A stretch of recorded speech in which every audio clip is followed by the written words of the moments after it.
Welcome back ناظرین، bulletin کا آغاز کریں گے اور آپ کو بتائیں کہ وفاقی کابینہ نے تحریک لبیک پاکستان پر پابندی کی منظوری دے دی ہے۔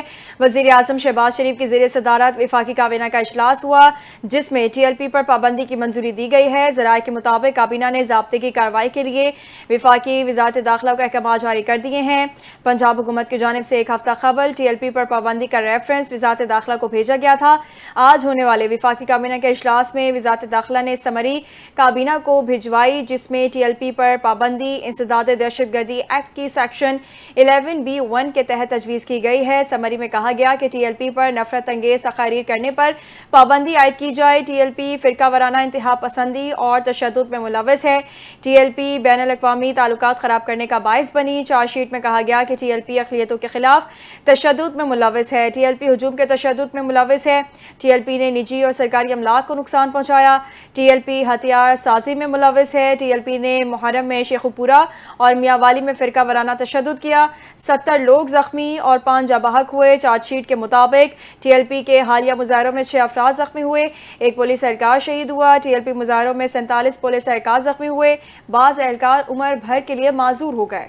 ایک اور اہم خبر کہ پنجاب میں اسلحے کی غیر قانونی خرید و فروخت پر زیرو ٹالرنس پالیسی پر عمل درآمد شروع ہو گیا۔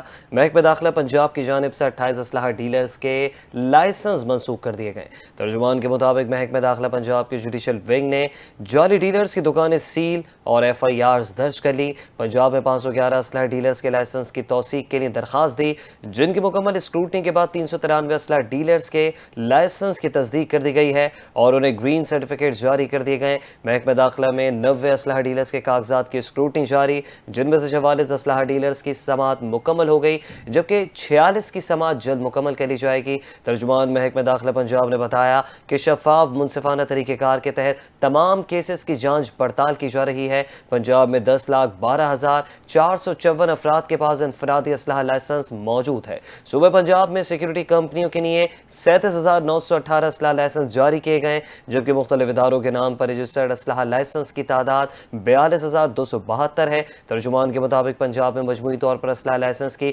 کل تعداد 10,92,644 ہے۔ اسلحہ لائسنس کے تمام ریکارڈ نادرہ کی مدد سے آن لائن کیا جا رہا ہے۔ وزیر اعظم شہباز شریف نے ملکی صنعت و زراعت کی ترقی کے لیے روشن معیشت بجلی پیکیج کا اعلان کر دیا ہے۔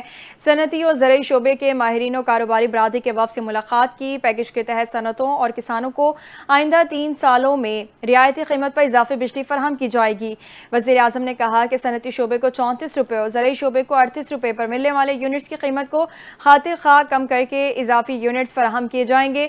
آئندہ 3 برس میں پورا سال صنعتی اور زرعی شعبے کو اضافی بجلی 22 روپے 98 پیسے فی یونٹ کی قیمت پر فراہم کی جائے گی۔ شہباز شریف نے کہا کہ روشن معیشت بجلی پیکیج کے تحت فراہم کی جانے والی بجلی کا بوجھ نہ تو گھریلو صارفین اور نہ ہی کوئی دیگر شعبہ اٹھائے گا۔ وزیر بجلی سردار اویس لغاری اور ان کی ٹیم کی اس پیکیج کی تیاری کے لیے کاوشیں لائق تحسین ہیں۔ انہوں نے کہا کہ ملکی معیشت کی ترقی اور روزگار میں اضافے کے لیے صنعت و زراعت کی ترقی انتہائی ضروری ہے۔ ملکی صنعتوں اور زرعی شعبے کی خطے میں مسابقت بڑھانے اور کاروباری سہولیات میں اضافے کے لیے ہر ممکن اقدامات کر رہے ہیں۔ زراعت اور صنعتوں کے لیے اچھی خوشخبری آئی ہے کیونکہ حکومت نے بجلی سستی کر دی۔ وفاقی وزیر توانائی سردار اویس احمد خان لغاری نے کہا کہ صنعتی شعبے کو 34 روپے، زراعتی شعبے کو 38 روپے یونٹ ملنے والے بجلی کے اضافی یونٹس کی قیمت کم کر کے 22 روپے 98 پیسے کر دی گئی۔ اپنے ویڈیو پیغام میں ان کا کہنا تھا 7,000 میگا واٹ اضافی بجلی موجود تھی۔ ہم نے فیصلہ کیا کہ بجلی صنعت زراعت کو دی جائے گی۔ صنعت زراعت معیشت میں ریڑھ کی ہڈی کی حیثیت رکھتے ہیں۔ انہوں نے بھی کہا کہ صنعتی شعبے کو 34 روپے اور زراعتی شعبے کو 38 روپے یونٹ ملنے والے بجلی کے اضافی یونٹس کی قیمت کم کی ہے۔ زراعت کے لیے اضافی یونٹس کی قیمت 38 سے کم کر کے 22 روپے 98 پیسے کر دی گئی۔ صنعتی شعبے کے لیے اضافی یونٹس کی قیمت 34 سے کم کر کے 22 روپے 98 پیسے کر دی گئی۔ انہوں نے کہا کہ اس سے صارفین کی بجلی کی اوسط قیمت خرید میں کمی آئے گی اور صنعت و زراعت کے شعبوں کو اضافی بجلی کے استعمال پر کم نرخوں پر بجلی مہیا کی جائے گی۔ اگر آپ نے زراعت میں پہلے 100 یونٹ استعمال کیا اور اب اضافی 100 یونٹ کے استعمال پر اوسط بجلی کی قیمت میں 7 روپے فی یونٹ کمی ہوگی۔ اویس لغاری نے کہا صنعت میں اگر آپ 1000 یونٹ استعمال کر رہے تھے تو اب اضافی 1000 یونٹ کے استعمال پر اوسط بجلی کی قیمت میں تقریباً 5 روپے فی یونٹ کمی ہوگی۔